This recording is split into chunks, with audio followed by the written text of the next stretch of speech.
This is the Kali Audio LP-8 V2. According to Kali, these are the best studio monitors you can buy for under $500. And if you thought that was a bold statement, some YouTubers claim they sound just as good as higher-end monitors that cost much more.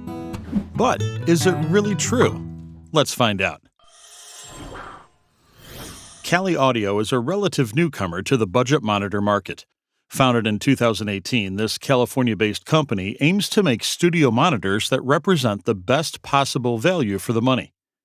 Before we continue, I should mention that Kali did send me these to review, but that won't affect my opinion in any way. If you're looking to purchase these monitors, I'll leave the Amazon links down in the description below. So let's get to it.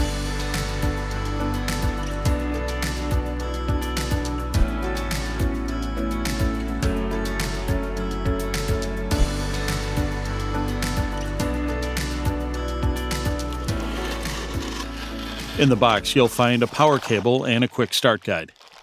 Note that when you buy monitors, the signal cables, they're not included, so you'll have to buy those separately. This goes for all monitors. I'll put links to some good, balanced XLR cables down below. The LP-8 is part of Kali Audio's Lone Pine series. This is the V2, or second wave, which is the latest version. The Kali Audio LP-8 are entry-level monitors retailing at $499 a pair. They've been engineered to provide the best possible value for the money, and it shows. There's no unnecessary controls or gimmicks here. You get what you need, nothing more, nothing less. The LP-8s are ideal for music producers on a budget, people who are new to music production, or anyone looking to upgrade to larger monitors with more low-end. Many producers, and especially beginners, often struggle to mix low-end. The commonality is that they often mix on small monitors. The problem with smaller cones is that you don't get an accurate representation of the low end. A 5-inch woofer typically can't produce anything below 50 or 60 Hz. In order to get better low-end extension, you'll need larger woofers and cabinets. It's as simple as that. With these, you won't have to constantly check your mix in the car or with a subwoofer. These are best suited for medium-sized rooms. For a small room, I recommend the LP-6 instead, because big monitors in tiny rooms can actually do more harm than good. The LP-8 is a two-way monitor with a 1-inch textile dome tweeter mounted in a 3D imaging waveguide and has an 8-inch optimized paper woofer. Each monitor is bi-amped, meaning there's an individual amplifier for each driver. The amplifiers are Class D with 40 watts going to the tweeter and 60 watts going to the woofer. Max SPL is 117 decibels. Frequency response is 37 to 25,000 Hz, with the crossover at 1800 Hz. The low-end roll-off starts around 45 Hz though, but still this is rather impressive.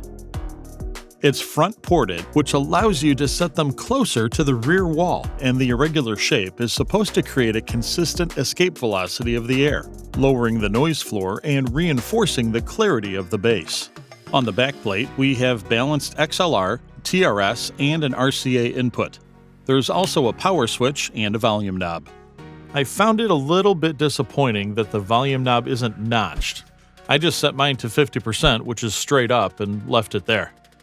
These dip switches are Kali's Boundary EQ control system, which will help you tweak the frequency response depending on how the monitors are positioned in a room.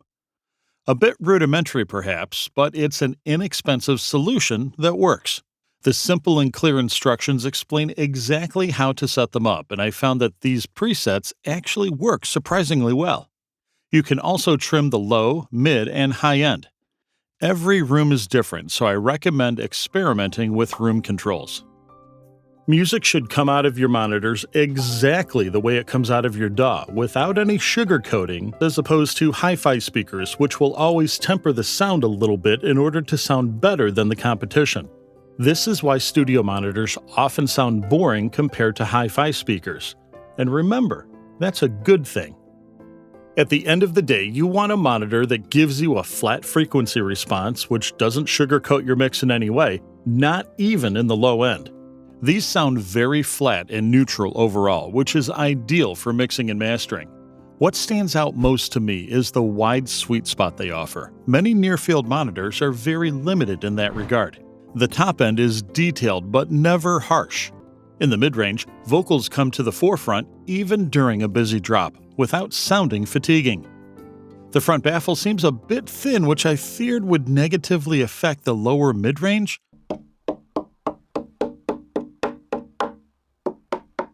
But I can't really say that I'm hearing any noticeable issues here. Overall, the mid-range is fairly neutral, actually. Where the LP-8s really excelled, though, is in the low end. It's surprisingly tight and robust. Drums are punchy, bass sounds warm and rich, and there's no congestion or smearing. Each element is easily distinguishable, and there's no chuffing noise whatsoever from that front port. When pushed to the limit, they do sound a bit strained, and I think they might have benefited slightly from a more powerful amplifier. However, with a max SPL of 117 dB, they're still plenty loud. And you should never mix that loud anyway. This is an entry-level monitor after all, and some compromises must be expected. The LP-8 is by no means a perfect monitor, but considering the low price, they sound surprisingly good, flat, and to be brutally honest, that is exactly what you need from a studio monitor. They also provide impressive low-end extension, which makes it easier to mix low-end. Here are the pros and cons. I think they will probably be especially well-suited for EDM and bass-heavy music in general. I've tried comparing the LP-8 with the pricier HS8, which is an obvious competitor, trying hard to really hear the subtle differences.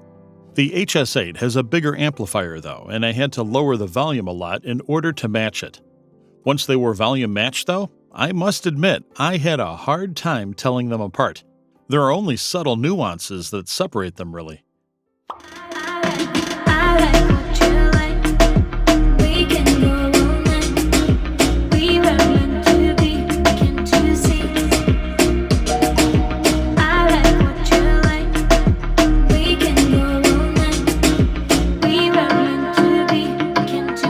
The HS8s sound brighter than they really are, which is why I don't like these sound tests, as they can be very misleading. The HS8 does have slightly more high-end, but not nearly as much as this test makes it seem. On the other hand, I think the LP-8 sounds slightly more detailed in the lower mid-range. The LP-8 certainly has a wider sweet spot, due to that 3D waveguide. When it comes to the low end, they sounded basically the same to me. So is the LP-8 really as good as they say? The truth is, I think the LP-8s are just as good as the competition in every way that matters, but at a lower price. Do they sound as good as higher-end monitors that cost many times more? No, they don't, and they obviously overhyped in that regard, but that's not even a fair comparison to begin with. Are you serious? These were engineered explicitly to compete in the budget segment, to offer equal performance at a lower price. You'll have a hard time finding a better monitor than these in this price range. The LP-8 opens the door for budget-minded artists to mix on something which gives professional results without having to empty the bank to do so. They provide remarkable value for the money, and that's exactly what you're looking for in an entry-level monitor. If you're looking to purchase the LP-8 or the LP-6, you'll find the Amazon link in the description and pinned comment below. I hope you found this helpful, and if you did, then please like, share, and subscribe. Thanks for watching.